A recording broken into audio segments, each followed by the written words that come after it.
there's there's often that perception of patients feeling that doctors don't really hear them or don't really understand what's going on. And there's a brilliant tweet which has been tweeted thousands and thousands of times, and I'm going to try and quote it as closely as I can. And the first part is the bit that I've seen lots of times, and you can get mugs that say it, which says, don't mix up your Google search with my 6-year medical degree. But this is now followed by, don't mix up your 1 hour lecture with my 20 years of lived experience. So I have Ehlers-Danlos, and that is a connective tissue disorder, which is genetic in nature. As a child, I was really, really fit and healthy, and one of those children that you could not get to sit down. I'd be up at 6 a.m. I was a long-distance runner, and ran competitively, but I was seeing orthopaedic surgeons because I had a rotation of my left leg and also had what was labelled as growing pains. When I was 15, I got glandular fever and suddenly became very fatigued and really never recovered. But it was only when I was at medical school, my hip pain became worse and I started fainting on the wards, which I'd never done before. So I started fainting, my hips started giving way underneath of me, I started having really excruciating pain in my hips. And actually it was a friend of a friend who had EDS herself who saw me crack my hip. And she then got very suspicious and ran through lots of questions and said, I think you need to go back to your neurologist and ask him if you have this. And my neurologist came up with the perfect phrase of, this is just an absolutely unifying diagnosis. It explains so many things.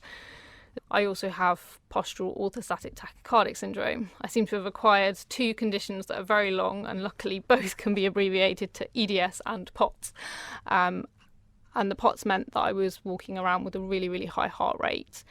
So when I was at med school, sometimes my heart rate would be 160, and I had no idea. All I knew was that I was exhausted and very hungry all the time. And it was only when I got treated and diagnosed that was managed. So I find that patients will sometimes disclose things to me that they wouldn't or haven't disclosed to other people. And sometimes that can be spontaneous without me having to prompt them. And perhaps that's because they see now that I'm using the wheelchair, or when I've got my knee braces on, they can see that maybe I'm slightly different and I'm a little bit closer to them, perhaps, is how they perceive it.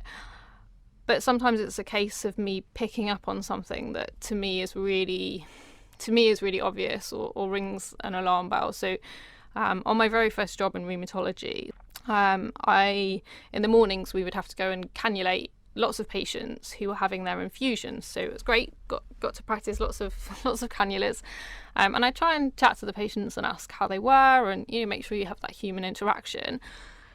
And there was one quite young lady who was coming in for an infusion, and before I put the cannula in, I asked her how she was, and she just replied that she was fine. And this is such a classic phrase, and I think we all do it to some extent. It's a very British thing to do, but there's something about people with chronic health problems have learnt that a lot of people don't really want to know how you really are, or might be uncomfortable with the genuine answer. But I asked her, she said she was fine, and I just felt that there was something going on. And so I sat down on her bed next to her and said, how are you really? And then just left a silence, and she burst into tears. And then when we talked a bit more, actually she told me that she was really, really struggling, and she said she couldn't even open the milk, so she couldn't get the milk bottle open because her hands were so swollen and so painful. And she had a young child, and the young child was doing that for her. So then all of this concern about, but if people know that I'm having to ask my young child to do this, will they think I'm an unfit mother? So all of these worries just came pouring out. And it turned out that she was at the point in her treatment where she should be having a good response. So they actually looked into whether or not she needed to change the regime of her treatment. The consultant, when I told him that she was really struggling, was really surprised, because of course she had told him that she was fine. And I've done it myself. So my physiotherapist on one occasion asked me how I was, and I said I was fine, and I was really exhausted. I'd had a really long day at work. I think I'd stayed late the night before, and I did 2 exercises against the wall with the gym ball and burst into tears. And he'd never seen me cry before. I'm not normally the one to kind of burst into tears easily. And he was like, "Emily, you said you were fine." And we had that conversation that actually he's not asking how I am in the way that you do when you pass someone in the corridor. He's asking because he needs to know, how are you today? Is what I gave you to do for your exercises too much? Are you particularly tired today? Do you have spasms in your back today? But so that those sorts of experiences do help to connect and pick up things with patients, I think. I think it helped me to really affirm that there is something that I can bring to the NHS that is really useful, that's appreciated, both by the patients and actually by my colleagues. It just reminded me as well that it is important to just take that time and not to allow myself to be pushed to dehumanize and just do the job and get it done quickly. And even if that means sometimes leaving late or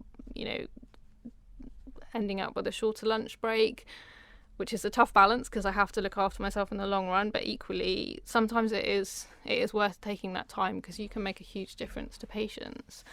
And that's something that we tried to get across in the Doctors with Disabilities conference. So I gave a talk and I tried to help the other doctors there see. So I asked them actually to think about a time when they had made a difference to a patient or to a service because of their disability. And actually a lot of them had never thought about that.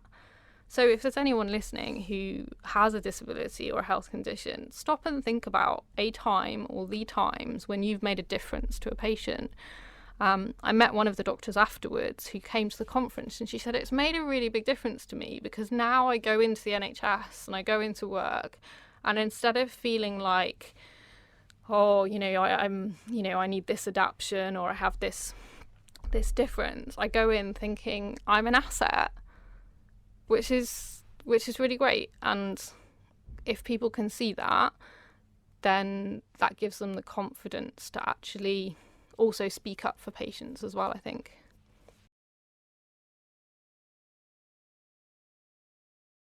I think my own lived experiences of mental health problems as a doctor are one of my greatest gifts, actually, when working with other doctors. I'm very fortunate as well that I'm very comfortable to be open about my difficulties, and I talk about them a lot in terms of reducing stigma. So I've struggled with many mental health problems myself over the years. I have bipolar disorder, which effectively means I'm quite well most of the time, but I get episodes where I'm depressed for several months at a time sometimes, and sometimes episodes where my mood is very high. I'm also consider myself to be an addict, so I'm in recovery from that. I'm 3.5 years sober, I think, now from alcohol, and I'm, like many doctors, a kind of a work addict, as well as a range of things. And I also struggle with an eating disorder as well. So, but all of these things I've had amazing support with, and are now doing relatively well, touch wood. But yeah, I've definitely been through a range of difficult challenges and experiences as a doctor. I was one of those doctors that wanted to be a doctor since I was about 6. I used to watch episodes of Casualty with my mum, and I thought it was all about the glamour and getting together with handsome men in drug cupboards and things like that. But I was on the conveyor belt, as they say, from that point forward, really, did well at school, A-levels, straight into medicine. And it wasn't until I kind of was spat out at the end of that process and onto the wards as a junior doctor that I really realised what it was that I had let myself in for. One of the most poignant memories that stays with me through the years is actually when I was a house officer working in Torquay, and I was only a few weeks into the job, and I was really, really struggling very burnt out, overwhelmed, really just, and not even really aware of how much I was struggling. I was just trying to keep the show on the road, trying to get through the day each day. And I remember one day I was sitting scrolling through blood results for hours on end, and this lovely cardiology registrar popped up in front of me and just said, "Oh, hello, how are you?" And I just didn't think, I just quipped, "Oh, I'm thinking of resigning, thanks, how are you?" And we sort of laughed it off, as you do. But then like a couple of hours later, I was on the wards and this same cardiology registrar popped up again, and he handed me this cardiology request form, which is like a pink slip. It's quite a ubiquitous thing in medicine. And he just put it into my hand and he said, "Oh, read this later when you get home." And it was the most thoughtful, compassionate note I have ever been written by anybody, that I've ever received. It said, I, at the risk of embarrassing myself, I just felt I had to reach out to you. I sensed something might be going on and you might be struggling. And I really want you to know that this is a really tough time. Being a junior doctor is really hard and it's okay to be struggling. And if I can help in any way, please let me know. And there was this PS at the bottom of the note that I'll always remember, which said, as background, a friend of mine killed himself and he was a GP and had 3 young children and nobody even knew he was struggling. And I think for me that was the first glimpse into the world of doctors' health problems, particularly mental health problems, and how we struggle and we struggle and we struggle and we find it very hard to come forward and ask for help. That moment has stayed with me, and actually interestingly just recently, it must be nearly 15 years has gone by, but I traced down that doctor and was able to thank him for what he did for me, and to tell him, that his little moment of kindness has gone on to spark many, many more from me. And I think that's the biggest thing that I got from that, was that it doesn't have to be a massive intervention. You don't have to have special skills or aptitudes to be able to help a suffering colleague. Sometimes it's literally just as simple as saying, "How are you?" and listening to the answer and saying, "Can I help? Can I make you a cup of tea?" It really is those simple human interactions and moments that make the biggest difference. And I think you can't underestimate what life as a junior doctor is like, or any stage of the career actually. You're constantly bombarded with anxiety-provoking situations and threats, and you're constantly being asked to do more and more with less and less or fewer resources. And it's challenging. I'm reading a book at the moment written by a psychologist who helps humanitarians in the field of kind of going out to disaster zones and war zones to support people. And so much of what she writes about actually could be written about being a doctor in the NHS or in the healthcare systems around the world. We are constantly under threat and in a heightened state of anxiety. And that's very challenging for even the most psychologically robust individual.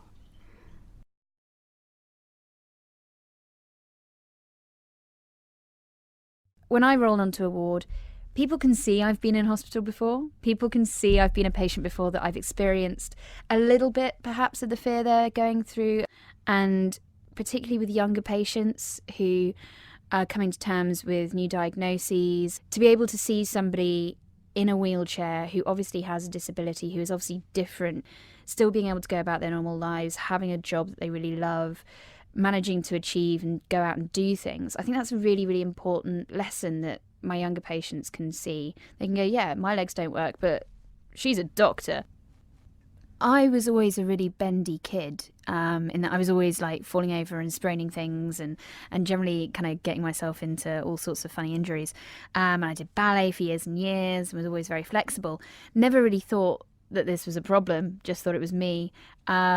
And then when I was at medical school, actually, I decided to run a half marathon. So one of my brothers sadly died while I was at med school, and I decided I wanted to run a half marathon in his memory. I was in no way a runner. I was really, really unfit. So started training, did a 10K, kind of really got into the training, and my kneecap kept dislocating to the extent that it would go all the way around the back of my leg. And I'd kind of pop it back in, and that was really painful. But being a bit stubborn, I would just kind of carry on running. So I kept training and I did the half marathon, and my knee never really recovered and I was in a lot of pain. I ended up having to take like prescription pain medications, obviously prescribed, and was really struggling with pain and general fatigue, and my other joints were starting to play up a bit as well. And eventually I was in a teaching session, a rheumatology teaching session with one of my lecturers who was demonstrating some stuff, and at the end of the session she's like, you're really quite bendy. And I was like, yeah, I just always have been. She's like, do you have any problems with your joints? And I was like, yeah, I've got this knee thing, and then I'm having pains elsewhere, and like I just wake up and things like feel like they're in the wrong place. And she's like, yeah, you need to go and see a colleague of mine. I think you might have something called Ehlers-Danlos syndrome. And being a medical student, we all diagnose ourselves with something really rare early on. And I'd read about this and go, oh, maybe I've got that, ha ha. And it turned out I have got that. So yeah, I was kind of in a weird way really lucky to be a medical student when I first started getting symptoms, because it meant that I actually was kind of picked up upon. And I'm not sure I would be working as a doctor today had I not got the diagnosis when I did. There are always positives to most situations. And in terms of disability, particularly as a doctor, I very, very passionately believe that we need to reflect the people that we care for. We need to reflect the people that use our service, because that's how we get the best relationships with them. That's how they feel they can feed in and engage in their care, is if they recognise something in you. There's one particular experience that kind of stayed with me throughout my training that happened very, very early on in my career. It was quite a stressful job. I was finding it really, really hard, as every first doctoring job is. They're never easy. And we'd had this patient who'd been in for a wee while. I hadn't really got to know her. It was quite a big ward. And a couple of the other staff had said they'd found her quite difficult to communicate with sometimes. She seemed quite shut off. She didn't really want to talk. And she was obviously finding stuff quite difficult. And she was quite young for our cohort of patients as well. And so I one day had to go and have a chat to her about something. And was a little bit kind of apprehensive, thinking, oh gosh, I've heard this could be a bit challenging. And kind of rolled up and, did the hi, I'm Hannah, I'm one of the doctors. And you always get this little look of slight surprise whenever you kind of roll into a patient's bed space. It's like, oh, you're not what I expected. Most of them just carry on regardless. So we ended up having quite a nice chat. And I was like, and at the end of this, I was like, well, this has gone really well. Okay. And she started to get quite emotional. And I was like, well, this is not quite what I'd expected. It wasn't that sort of conversation. And she said, no, the thing is, Doc, that I know you get it because you're broken like I am. And she'd had chronic health problems for years and years and years. And when she was talking to a doctor with a disability who's visibly disabled, she found that she was able to kind of relate, and that she felt like I understood. Whether or not I did, she felt like I did. And I think that was really powerful. And it kind of showed me, in a way, how important it can be for us to make our patients feel comfortable, to express our own humanity. I think there's always this kind of sense that you kind of have to just put everything about you to one side, and not talk about it and not acknowledge it because it's not about you. And I think initially when I started, I didn't want to talk about it. I didn't want anyone to refer to it. I just wanted to, be another doctor, and I didn't want it to be the thing that defined me. Ultimately, I kind of realised that it might not define me, but I mean, it's really pretty obvious. You can't miss. My wheelchair is bright red with light up front wheels. You're not going to miss it when it comes at you. So I think I kind of learned that I can embrace it and actually see the positives in it, and see the positives for my patients in it. So now if people ask, I just kind of go, yeah, this is me. And now let's talk about you. And so I think that was one of the moments when I realised that actually being a doctor in a wheelchair, it's not all bad.